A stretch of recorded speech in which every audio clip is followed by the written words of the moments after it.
So, for those of the people listening who don't know you and your project Philia, you come from like a drumming background, and obviously do a lot of Ableton performance.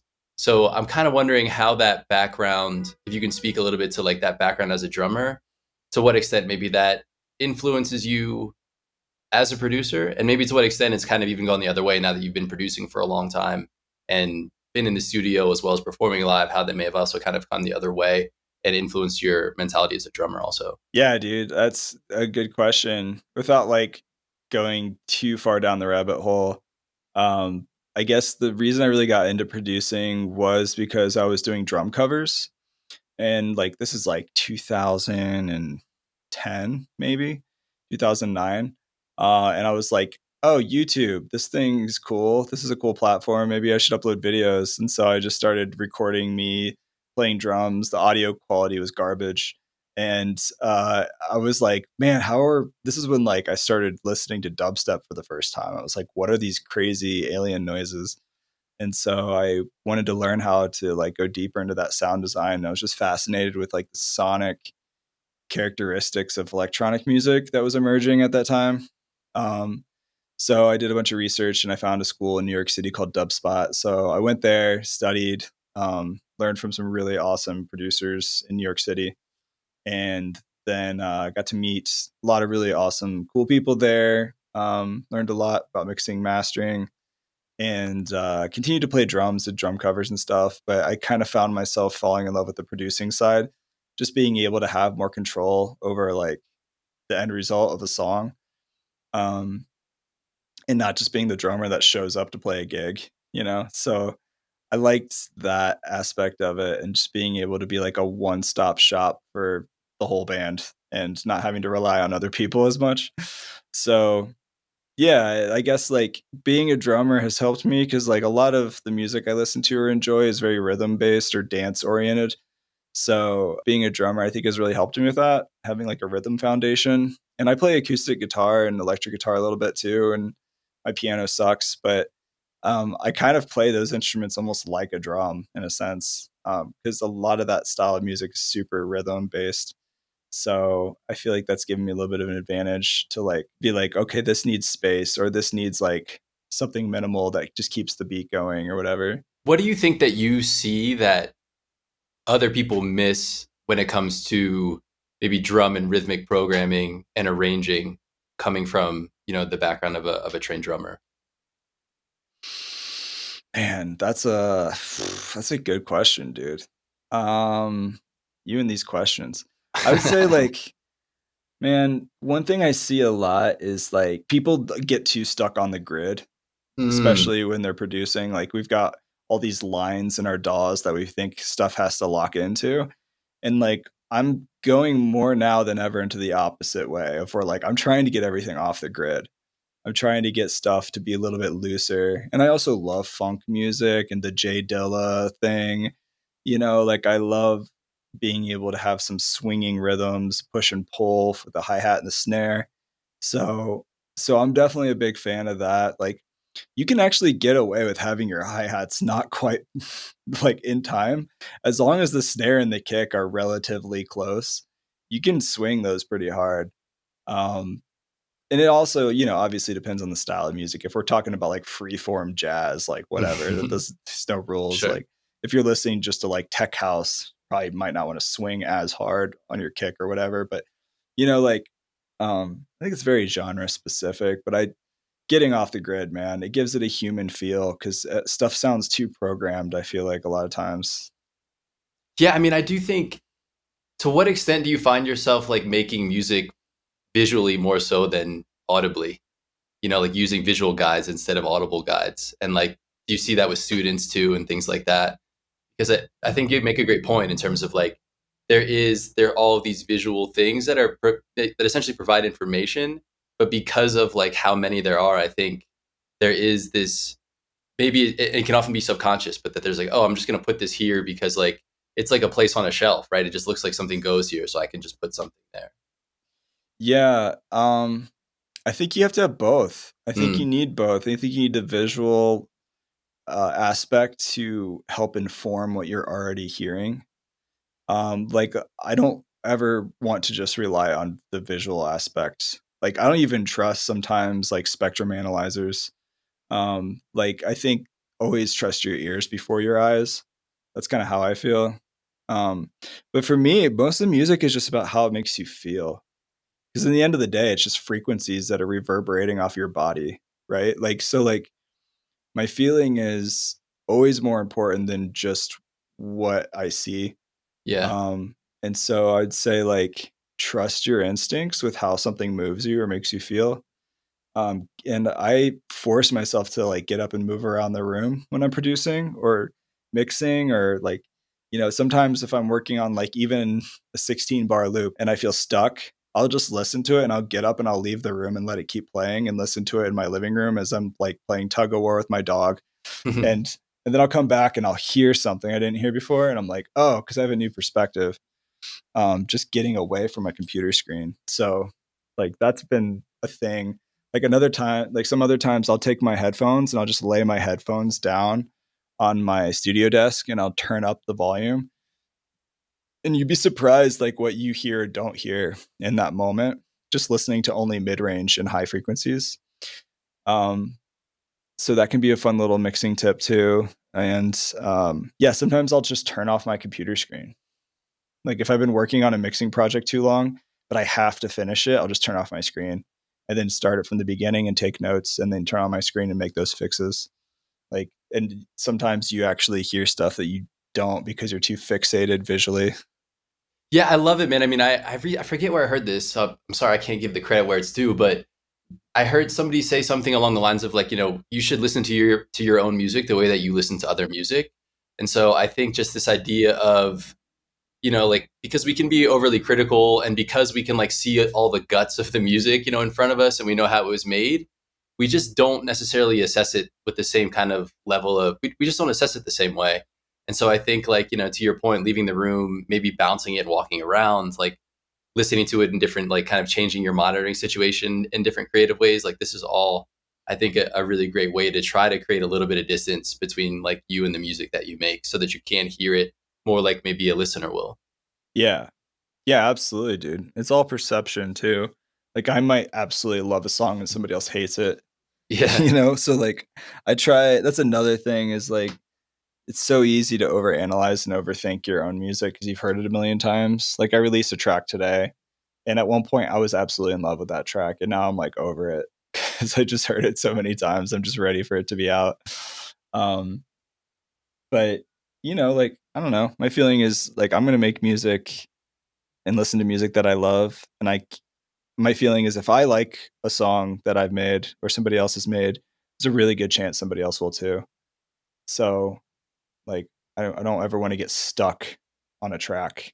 Yeah. Yeah. I mean, under a little bit of this is like, you mentioned like kind of that, how it makes you feel, and being able to stay connected and true to like, hey, if I like this or if this makes me feel a certain way. Mm. So what do you do to kind of make sure that you stay connected to that, and what gets in the way of like kind of trusting your own feelings and judgment when it comes to that stuff? Yeah, that's a good question. It's amazing how powerful music is because like you could be having the worst day ever, like your fridge broke and like your dog threw up on the carpet again and you like are late to work and then you just hear like a song and it can just completely change your entire day and just makes everything better and all your problems melt away in that moment. And it's like that's the power of music, right? So my theory is that like whoever made a song like that was probably in some kind of mental space or flow state that just came out of them and through them. They didn't overthink the hell out of it. They probably were just in that moment making something that made them feel a powerful feeling that just came out of them, right? And so I try to adopt that same thought when I'm like making my music is to like get out of my head and into my body and really focus on just first of all working as fast as I can because I think music's more fun when you get quicker results in the creation process and not getting stuck on an idea. And I feel like that's a lot of times where my best work comes out. Like I don't know if this is answering your question at all, but I'm just like going on a tangent. I know that Quincy Jones, the late Quincy Jones, like he was obviously one of the greatest of our time, and he said that he would lay down on his back on the floor and put his feet on his bed, and he would get to the point of where he would almost fall asleep, and then when he was about to pass out, he would get up, and that's when his best work came out. Hmm. And there's something about being in that alpha state where you get to the place of relaxation where mentally you are not fixated so much on trying to accomplish something. It's just more of like you're so relaxed, call it zen, call it the flow state, whatever you want, where you start to get out of your head and you get into more of that feeling, and the creativity just kind of flows through you. Yeah, so I try to, at least just when I sit down to work on a brand new project or something, just to allow myself to get out of my head and be like, I'm open to whatever should be made in this moment Hmm. and what I feel, and not overthink the process. So cool. So as a as somebody who gives lessons and as an educator in Ableton and music production, what do you do when you see a student who maybe like can't get out of their head? How do you try to impart some of that onto them? Yeah, like I would, one of the things I would ask is like, would you rather make a song and have a great time that you'll never release? Or would you rather binge Netflix for the next 2 hours? And that's a real question you have to ask yourself. Cause like, man, like Parks and Rec, like April Ludgate, that one quote she says, it's like, time is money, money is power, power is pizza. I think she said, like, that's true, man. Like, Never heard first of all, that. I love pizza, but like your time is like your most valuable asset that you have in this life, and how you use it is going to determine your future. So are you spending all your time just like eating Doritos, watching Netflix every night before bed? Or are you getting off your butt saying, I'm going to cancel my subscription for a month if I have to, and just force myself to get in the studio and have fun? Because, like, even if I made absolute garbage, I still had a great time making garbage. And that's the mentality I think more people need to try to have. And I'm talking to myself too, because it's a lot easier said than done. But like, man, if even if I don't release a track, I might have learned something along the way, or found a new tool or device in Ableton and used it and abused it in a way that I haven't before, and just getting weird, making a weird noise, like taking my cup and just like tapping my little coffee cup and then just seeing what I can make from that. Like, try weird things, try getting out of what's comfortable. Interesting. Yeah. So, in your experience, what kind of tactics or strategies have you come across that have helped you better manage your time? Yeah, dude, that's the golden question. There's actually some really cool AI tools that have helped me in some small ways. There's like Google Notebook LM, or I think it's called Notebook LLM, and it's free, but you can upload any source you want and then ask it questions about any of those sources, which a source could be like copy and pasting a bunch of text. It could be a Google Doc. It could be a YouTube video link. It could be a website link. And you can train it on all these different things. And so I've got a handful of like notebooks, as you call them, which are like these projects you upload all these links to. Like I've got one for a user manual for my Elisa's multi-strike pad, drum pad. And if I'm playing with it and I get stuck, I don't know how to do something, I'll just type it in and ask it, and like boom, it'll tell me right away how to do it. Um, there's things like the Flostradamus. He was on the podcast episode yesterday on my podcast, the Ableton podcast, and we talked about AI. And he sent me a bunch of links to these resources and stuff he wanted to talk about, and I didn't have time to prepare for the episode, so I just threw it all in here and then just asked it to give me a bunch of questions to ask him, and it did Mm, a great job. Um, yeah, it's a really cool tool, man. There's so many different tools out there, especially with AI now, that can save time. Like there's agents now. I don't know if we want to go down this rabbit trail because I'm actually really into this stuff. It's really fun and interesting to me. But there's different AI agents now that can book your travel plans for you. yeah. Like you just say, hey, like I want to go to these 3 cities and tour between this window of time, and it'll be like, yeah, here's the best days to book a time to fly, cheapest airfare, different whatever. You could say, give me all the cheapest 4-star hotels within like a 25-mile radius. Like, it'll give you suggestions. There's like, I mean, for anybody doing a DIY tour, like, it's an awesome tool to have. There's weights.com, which I just learned about, but you can do image generation on there. I've actually been making my album art with AI now, just saved me a ton of time and money. Um, and I have some like skills with Photoshop and stuff too, so I can like kind of doctor it up and do what I want to modify it, because it does look very AI still most of the time. But weights.com has an image to video generator. So I used to spend a bunch of time just trying to like get these assets together and then send it to a video guy and have him create a video, and then I have to wait on him and hopefully he got it done by the release date and all this other stuff, and have to pay him like $400. And the weights.com has like I upload my album art there and it actually makes a video of my album art, Oh and wow, it's really sick. Right now I think it's capped to like 8 seconds, so it's pretty short. But if you need a little promo thing for like an Instagram reel or whatever to promote your music, I mean, that's a good way to save time and money and make something really awesome. So, you know, that does save time and money. There's so many tools like that now that I feel like have really helped. Um, yeah, man. I made that's a really cool. AI chatbot to help people learn Ableton as well. So that's on my site, liveproducersonline.com. If anybody's interested in getting into Ableton, check that out too. Hey, real quick, if you're enjoying this episode, I've got a small favor to ask. ProducerHead grows thanks to listeners and supporters like you. So if something here resonates, please take a second to follow, like, or subscribe. Your support means everything. By subscribing and sharing, you help us grow the ProducerHead community, which allows us to continue bringing you incredible conversations like this and opens the door to even more exciting guests in the future. Let's keep building this together. Now, back to the episode. Given again, like coming back to the teaching aspect, you've been teaching for a long time, you've been making educational content for a long time.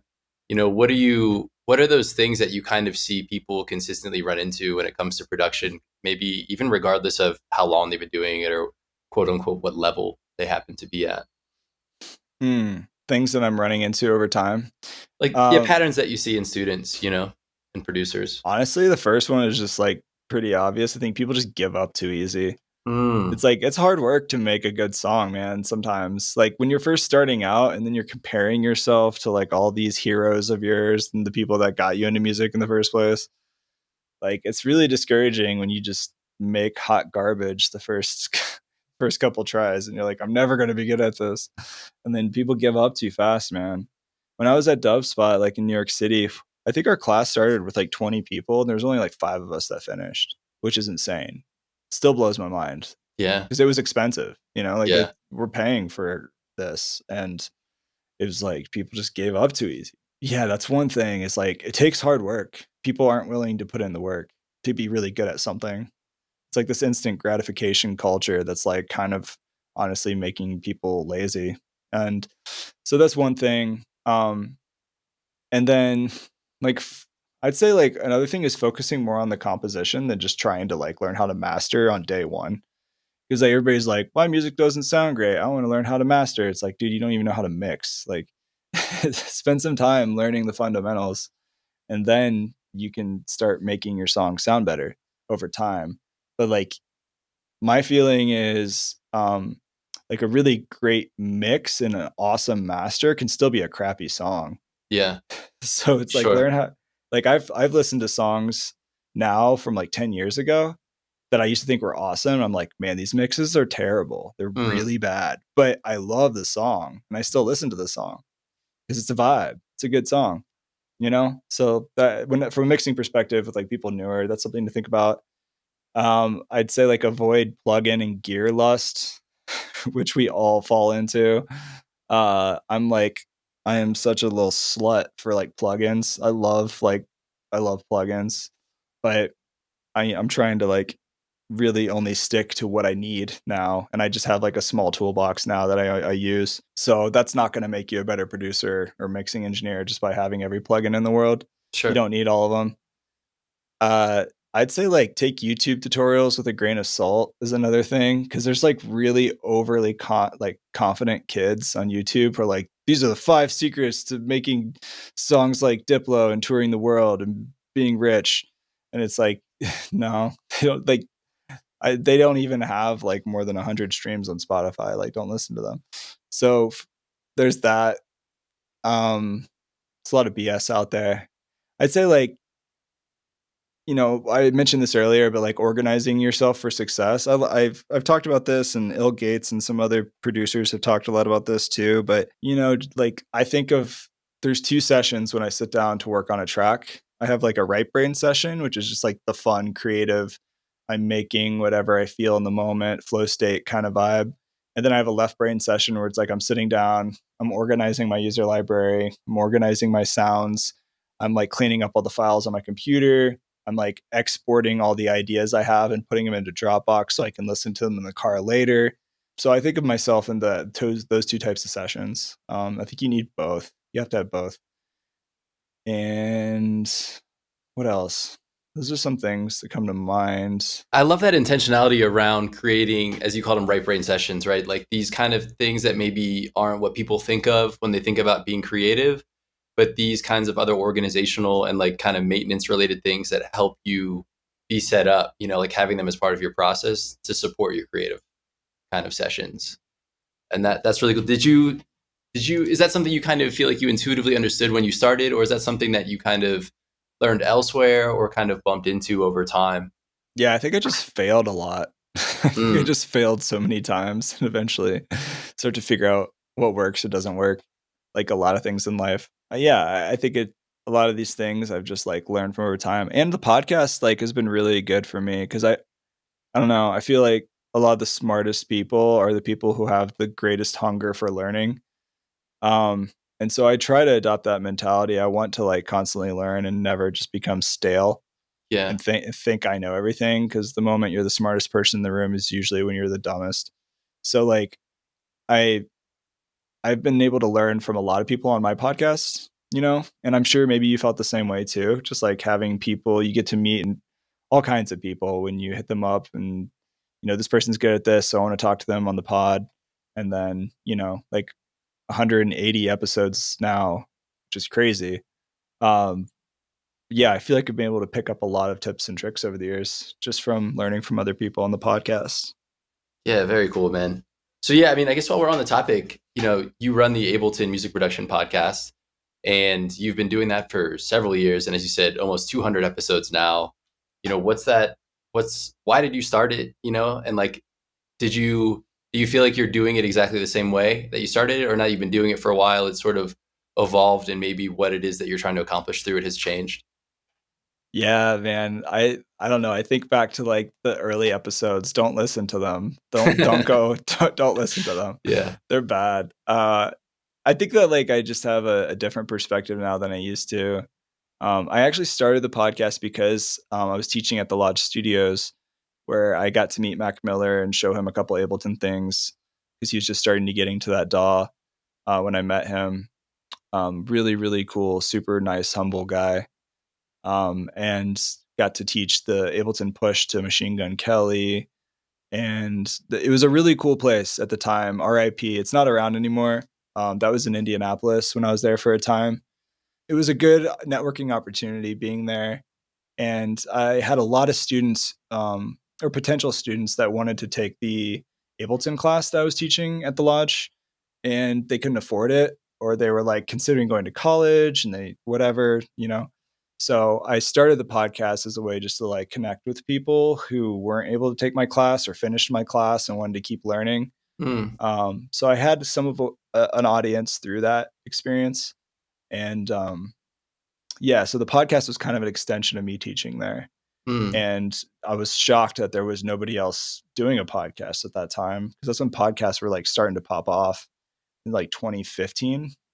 Um, and so 16, I don't know, whatever time is. But yeah, yeah, I got to reach out to some interesting people, and I was like, I wonder who I could actually get on the podcast. Like, I wonder who I could talk to. So selfishly, I was just like hitting up all these producers or artists that I looked up to. One of the first really big ones was probably Sylvia Massey, and she's worked with everybody. I mean, Johnny Cash, she worked with Red Hot Chili Peppers and Prince and all those people. And she's kind of like the mother of all audio engineers. Hmm. She's like older, she's super cool. So that was a fun episode early in the podcast days, and she bought like $1 million worth of vintage microphones and was like showing me all these microphones and was like, this one we recorded in a nuclear submarine in like Switzerland. And I'm like, what? She's like Yeah. crazy. She's crazy. But Wow. yeah, she's awesome. Yeah, no, I was just kind of curious, like, your vision and like, it sounds like it started kind of as a way to just provide ongoing information and maybe it was like really kind of educational in nature the way that it started. And I'm wondering if it's kind of if you've experienced some sort of evolution as the show's kind of gone on over time. Yeah, for sure. Evolution. I have a lot shorter intros. I feel like I used to annoy people like just doing really long intros to podcasts. Be like, let me tell you about all these things that you don't care about and you just want to listen to the episode. I used to do that. That was annoying. I don't know, man. Like, let me ask you the same question. Like, what made you start this podcast, and how has it changed for you? It's interesting, man. I haven't been at this nearly as long as you. So I think I look up to you just for like having done this for a little over a year now and really just understanding, as we talked about a little bit before we started rolling, like that there's a lot that goes into making these things, and and that and that I like to, I don't know, for me, I think I started it just thinking about when I first started, to your point, right? There's no shortage of availability of information.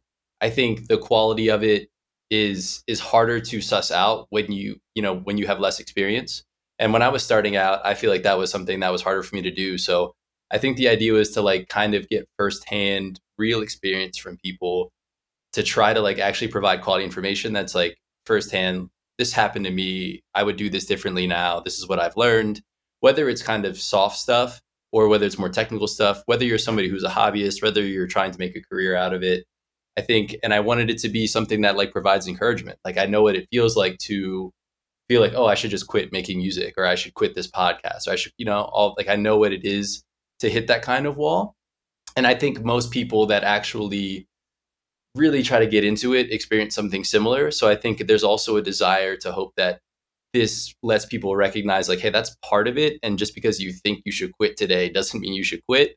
And that there are a lot of other people experiencing. So I think, in a way, it's sort of a community and an encouragement based thing, and to hopefully unlock in people like when they feel like maybe they're stuck on something, whether it's as simple as like they're stuck on a particular track and maybe they heard something you talked about earlier, like, oh, I'm going to listen to this mix differently. And that's going to like give me a chance to, I'll bounce this to Dropbox and listen into my car. And now I've like, all of these like kind of really small things you never know. But my belief is sort of like, you never know like who needs to hear what at what time. So hopefully some of this Yeah. gets there. Yeah, dude, for sure. And like first of all, shout out to you because it is hard to have a podcast and do it successfully. It's a lot of work and it requires time and money, and yeah, it's a lot of effort, dude. Um, like I mentioned before we hit record, I'm thankful I have a team now and a podcast manager that has like saved me a lot of time and has helped me with that process of releasing episodes. And I think honestly, like you got to have support as any creative too, whether you're doing a podcast or you're trying to make it as an artist, whatever that means. And I think you got to have some kind of community or support system or people to work with or a team to help leverage you. And it can be kind of an isolating journey too, man. Like, I'm not gonna lie, like even now, like I feel like sometimes I'm wondering and just stop and having a mini existential crisis of being like, why am I doing this? Like I'm tired, I'm burned out, like I'm not seeing the results maybe I expected like a year ago or whatever it is. Um, and that's just part of the process as an artist. Like I've been reading Rick Rubin's book, The Creative Act, and it's good. He's got a lot of like each chapter is kind of its own thing. And he talks about how like a lot of times artists feel things more deeply because like you're just kind of a sponge, like absorbing what's going on in the world around you. And sometimes that can be really heavy. And I think it's kind of why like artists need to support other artists We got to have each other, to encourage each other, to leverage each other, to lift each other up. Any big movement that's happened like in the music industry or the artist world is always artists supporting other artists. Mm. You got to have that because we kind of like help each other move to that next level, whatever that is. Actually, if you're looking for a good movie, this might sound really dumb, but the Pharrell Lego movie, have you seen that? No, but I've seen the previews for it. Yeah. Dude, it's so good. Yeah. Like, I like Pharrell. I didn't honestly really know that much about him until I watched it, but it's a really good story of kind of like what we're talking about, of somebody who's like really struggled and was alone for a while, growing up in a smaller town in Virginia and back in the day, and then ends up meeting the right people, and like it's a lot of success and failure stories. So it was pretty inspiring for me personally. All right, that'll do it for part 1 of my conversation with Dan Giffin. Stay tuned for part 2, where we'll dive deeper into Dan's creative process, his experiences collaborating with notable artists, and how he balances his various roles in the music industry. If you enjoyed this episode, please subscribe, share with a friend, and leave a rating and review wherever you're listening. This helps ProducerHead find its place and its people. Without you, there is no ProducerHead. Thanks again for tuning into ProducerHead. Subscribe and join our community over at producerhead.substack.com so you never miss an episode. Substack subscribers receive exclusive access to the bi-weekly podium, a curation of my favorite discoveries on and offline over the past week. You'll also get access to ProducerHead bars, where I share the best of what's been shared with me to help you and other producers in our community grow.